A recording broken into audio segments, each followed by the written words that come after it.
En esta ocasión queremos saludar al doctor Pablo Encalada, abogado penalista y docente universitario, a quien agradecemos por conectarse con HCJB para hablar diferentes temas que están en la coyuntura, sobre todo en el ámbito de judicial, penal. Doctor, un buen día. Con todo gusto. Creo que lo más coyuntural es lo que sucedió el día de ayer en Corte Nacional, ¿no? Lamentablemente en nuestro país, bueno, creo que algo que pasa en todo el mundo, que el derecho penal está muy de moda y eso no es muy bueno para la sociedad. Eso no, quizás eso les da bastante trabajo a los abogados, pero no es muy bueno para las sociedades que el derecho penal esté de moda, porque esto sí quiere decir que se quiere solucionar todos los problemas por la vía del derecho penal, ¿cierto? Entonces, por eso es que todo el tiempo se están dando noticias de esta naturaleza. Así que creo que lo último fue lo del día de ayer, que es el testimonio anticipado que rindió este abogado Michael Hernández. ¿Se me escucha bien? Sí, le estamos escuchando muy bien, doctor. Ya, muy bien.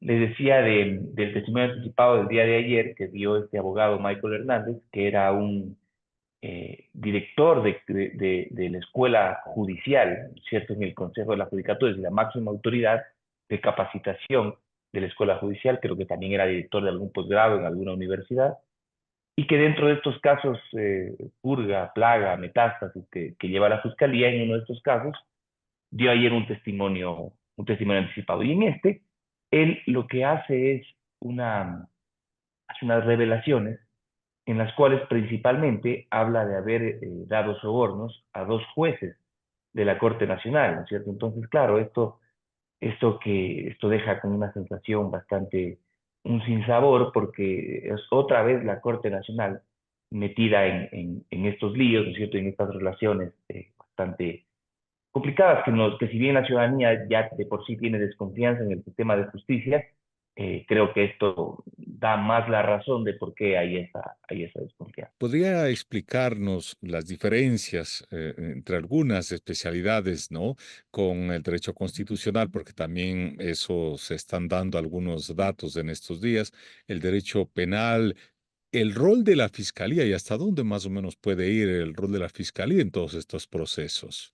Les decía que a través del derecho penal es en donde se resuelven la existencia del delito y sus responsabilidades. Es decir, se establece si una persona ha cometido un delito y si es que esta persona tiene que ir a la cárcel. Esto se resuelve por vía penal. Y claro, hay que entender que en la sociedad el derecho interviene para resolver los conflictos en la sociedad, ¿no es cierto? Y hay, la Constitución de la República del Ecuador dice que el derecho penal tiene que ser la última vía para resolver los conflictos. ¿Por qué? Porque no todos los actos ilegales son delitos.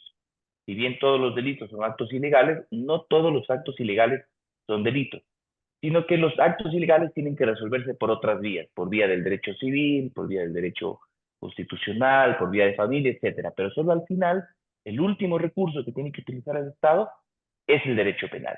Y dentro de nuestro sistema procesal penal, en nuestro país, que es el sistema acusatorio que se conoce, la Fiscalía tiene la facultad de realizar las investigaciones y acusaciones cuando existen delitos. ¿Esto qué quiere decir? Que Fiscalía es una institución, como ustedes notarán, que es una institución muy poderosa, porque tiene la facultad de investigar y de iniciar procesos penales en contra de los ciudadanos, incluidas obviamente las autoridades. Entonces, este es un sistema que lo tenemos desde hace casi 25 años y por eso es que ustedes o las personas, digamos, pues nos acordaremos de los años 90, por ejemplo, la fiscalía no sonaba en los medios de comunicación. Hoy no hay un noticiero en el cual no se hable de la fiscalía. Eso es por la fuerza que tiene esta institución, o notarán ustedes la fuerza que tiene la máxima autoridad de la fiscalía y por eso la importancia de quién es o quién será el fiscal general. Y claro, eso recae en el Consejo de Participación Ciudadana y Control Social, donde también se han dado algunos cambios, ¿no? fueron prácticamente destituidos o descalificados dos miembros del Consejo de Participación Ciudadana y Control Social por haber recibido apoyo o haber hecho propaganda para llegar hasta el Consejo de Participación Ciudadana. Doctor, sobre este mismo tema, digamos, del tema judicial, está en proceso el cambio de ministros jueces de la Corte Suprema de Justicia, pero este proceso fue nuevamente anulado. Tal vez alguna apreciación en ese sentido por parte del Consejo de la Judicatura. Sí, bueno, estamos en medio de un concurso que ya está desde hace un año, el concurso para jueces de Corte Nacional. El primero, recuerde usted, fue declarado nulo totalmente, aquel concurso que lo dirigió este señor Wilman Terán, ¿no es cierto?, que hoy está en la cárcel. Hay otro vocal también de ese Consejo de la Judicatura que está en la cárcel, y ese concurso fue declarado nulo, ¿no es cierto?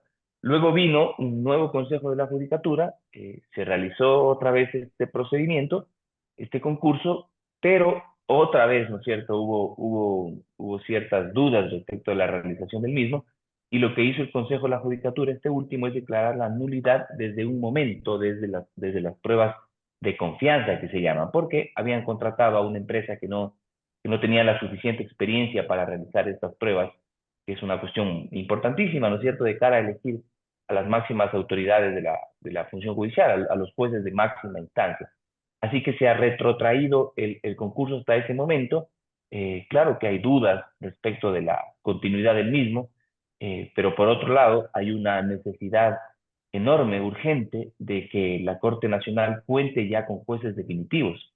Tanto más que les decía, les contaba que el día de ayer, en este testimonio dentro de esta investigación de Fiscalía, se establecen que dos jueces de la Corte Nacional probablemente estarían vinculados con actos de corrupción, así que seguirán saliendo, se sigue desgranando la Corte Nacional, ya sea por casos de corrupción o ya sea porque se han terminado sus periodos, y este momento la Corte tiene un problema importante para resolver las causas, digamos, un tema ya de tramitación. Es bastante difícil este asunto. Y entonces, por eso es importante que el concurso este para elegir los jueces de Corte Nacional continúe, ¿no es cierto? Y se pueda elegir, ojalá, a los mejores jueces. Bueno, yo soy un poco escéptico porque creo que no ha habido una iniciativa del Consejo de la Judicatura para hacer un concurso transformador, para que realmente los mejores juristas vayan a la Corte Nacional, sino que como ya está ahí los resultados a la vista, solo les interesa este concurso a los judiciales, a los funcionarios de la función judicial o de la fiscalía, y no atrae la atención de abogados en libre ejercicio o de académicos de las universidades. Es el doctor Pablo Encalada, abogado penalista y docente universitario con quien estamos conversando. También usted hace unos días hacía algunas apreciaciones respecto al Código Orgánico Integral Penal que está cumpliendo 10 años.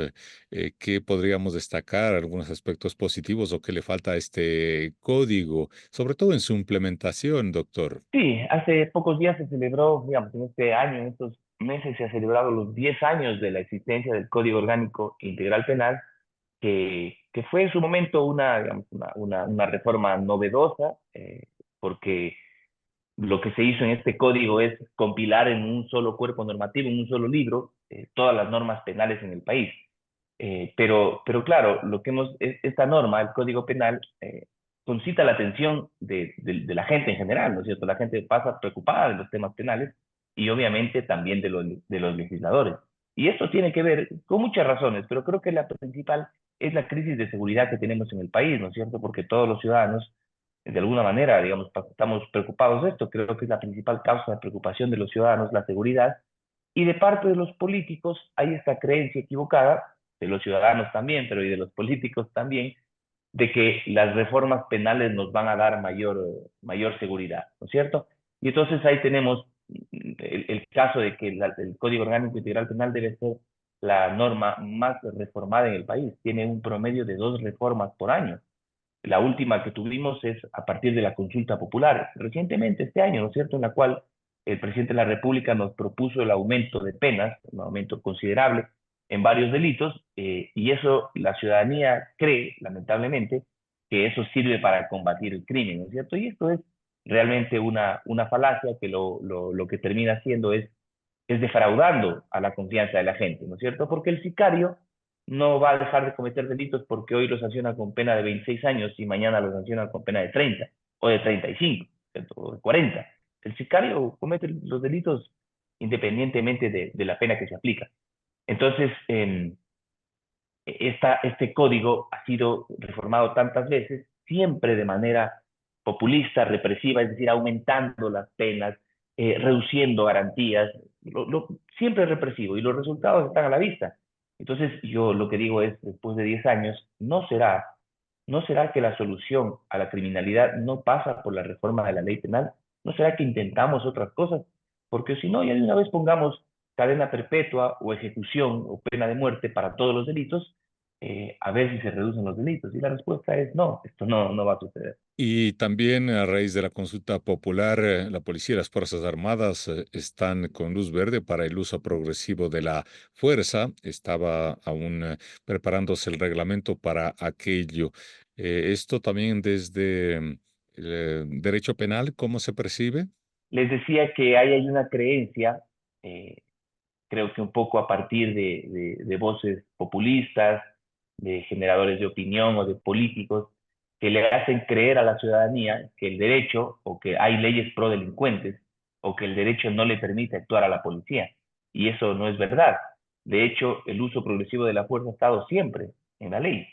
La legítima defensa ha estado siempre en el derecho. No es nada nuevo esto. Así que no es verdad que hayan habido alguna reforma que le permita actuar a la policía y que antes no le permitía actuar. Es falso. De hecho, el último decreto del presidente de la República dice que lo que dijo es que se actualicen los reglamentos de uso progresivo de la fuerza. Bueno, que se actualicen está bien, siempre las normas tienen que ser actualizadas, pero lo cierto es que los principios generales están ahí y que pasa por la necesidad de defender. La legítima defensa es una institución jurídica que es natural, digamos, al ser humano, es un instinto de supervivencia. Si es que a mí me atacan y no está el Estado para protegerme, yo tengo por instinto de supervivencia el derecho de defenderme. Así que esto no es que lo ha inventado el legislador ecuatoriano o algún presidente. No, esto ha estado siempre en el derecho, sino que de parte de la ciudadanía hay a veces un error en el entendimiento. La ciudadanía cree que hay el derecho a la venganza, por ejemplo, y esto es algo tan elemental que en cualquier república democrática la venganza no es un derecho de las personas. Yo no puedo salir después de que me han robado, salir a perseguirlo a un delincuente, y lo veo que está corriendo y lo disparo o lo atropello y lo mato. ¿No? Eso no es posible. Y yo entiendo que pueda ser una conducta humana, el sentimiento de venganza son sentimientos humanos, pero tienen consecuencias penales. Si tú matas por venganza, te vas a la cárcel. Y aquí hay una confusión en eso. O cuando el sistema de justicia se equivoca, ¿no es cierto? Y ha tratado calificado de homicidio, por ejemplo, una legítima defensa. Esto, claro, pone en una situación de vulnerabilidad o de nerviosismo a las fuerzas del orden, y ahí sí el sistema de justicia tiene una responsabilidad porque debería darle garantías a los policías para que puedan actuar en defensa de los derechos de las personas. Pero no es por falta de leyes, o menos por leyes pro delincuentes. Esto es un error. Doctor, un par de cositas adicionales. En la Florida, el próximo lunes se dará sentencia al ex Contralor General del Estado. En ese sentido, ¿alguna apreciación dado el proceso allá en la Florida, en los Estados Unidos? Y la Fiscalía está pidiendo 19 años y una cantidad de 16 millones de dólares, un poco más, me parece, de devolución de ese dinero. Carlos Polis fue el Contralor General del Estado, ¿no es cierto? Y para la ciudadanía, ¿quién es el Contralor? Es la máxima autoridad que se encarga de el control del uso de los recursos públicos, ¿no es cierto? El Contralor, la Contraloría, es la institución que audita, ¿no es cierto?, cómo se gastan los recursos del Estado. Y la máxima autoridad para que controla a los funcionarios públicos, ¿no es cierto?, en el uso de los recursos. Esta autoridad del Ecuador fue, me parece que 10 años, creo que fue Contralor, eh, fue descubierto cometiendo un sinnúmero de delitos, cobrando sobornos para desvanecer glosas, cobrando sobornos para no determinar responsabilidades. en contubernio con otras autoridades públicas. Es decir, la última de las personas que podía defraudarnos en el Ecuador lo hizo. Ese es Carlos Poli. Y este señor que fue procesado en el Ecuador también, ojo, esto es importante porque a veces hay esa sensación de que en el Ecuador no pasa nada, ¿no? En el Ecuador, Carlos Poli también fue sentenciado y él si viene acá tiene que ser encarcelado. Pero él fugó pronto, incluso mientras era autoridad, él fugó, y afortunadamente en los Estados Unidos también lo procesaron, porque este señor, con los recursos que hizo en el Ecuador, varios millones de dólares, la cantidad importante, 20, 30 millones de dólares, eh, invirtió en los Estados Unidos. Entonces allá se lo procesa por el delito de lavado de activos. Es decir, acá hizo recursos por vía de corrupción y allá trató de limpiarlos por vía de negocios, por vía de bienes, y entonces fue procesado penalmente allá. Eso de alguna manera a nosotros nos da cierta tranquilidad porque, digamos, no queda en impunidad este delito tan grave, insisto, y el próximo día lunes, es verdad, se dicta una sentencia en primera instancia en su contra. Él pudo haberse declarado culpable y haber obtenido una pena reducida en los Estados Unidos, pero por una cuestión que yo la verdad es que no la termino de comprender. Él decidió someterse a un jurado y el día lunes se establece la condena. En realidad el jurado ya lo declaró culpable. Lo que ahora tiene que hacer el juez en los Estados Unidos es determinar cuántos son los años que corresponden en función de esa sentencia de culpabilidad que le estableció el jurado. Así que sí, estaremos pendientes en el Ecuador respecto de esta decisión. El otro tema, doctor Pablo Encalada, es apelando a su condición, entre comillas, de futbolero. Quizá Ecuador se juega uno de los partidos más atractivos para los aficionados ecuatorianos en Curitiba, Brasil, por la eliminatoria suramericana y entrenando un nuevo director técnico. ¿Qué piensa al respecto? Siempre con ilusión de cuando juega la selección ecuatoriana es quizás uno de los factores que más unión provoca en nuestro país. Pocos, Pocas cosas nos confluyen tanto a los ecuatorianos que la selección ecuatoriana de fútbol. El deporte en general nos une. Creo que las últimas Olimpiadas, ¿no es cierto?, tuvimos estos resultados que nos demuestran a los ecuatorianos que hay gente muy valiosa en nuestro país, pero cuando juega la selección de fútbol, por la popularidad de este deporte, hace que los ecuatorianos nos juntemos más. Así que siempre con expectativas, ¿no es cierto?, más cuando se trata de un debut de un técnico y cuando creo que como nunca hemos tenido jugadores de tan alto nivel, digamos, jugando en los clubes más importantes del mundo, nos hace pensar en que podemos hacer un buen papel y ojalá sacarle un puntito a Brasil en Brasil el día de hoy. Muchísimas gracias al doctor Pablo Encalada. Hemos hablado de varios temas y siempre nos ilustra con su sapiencia. Hasta pronto. Un buen fin de semana. Gracias, buen día con todos.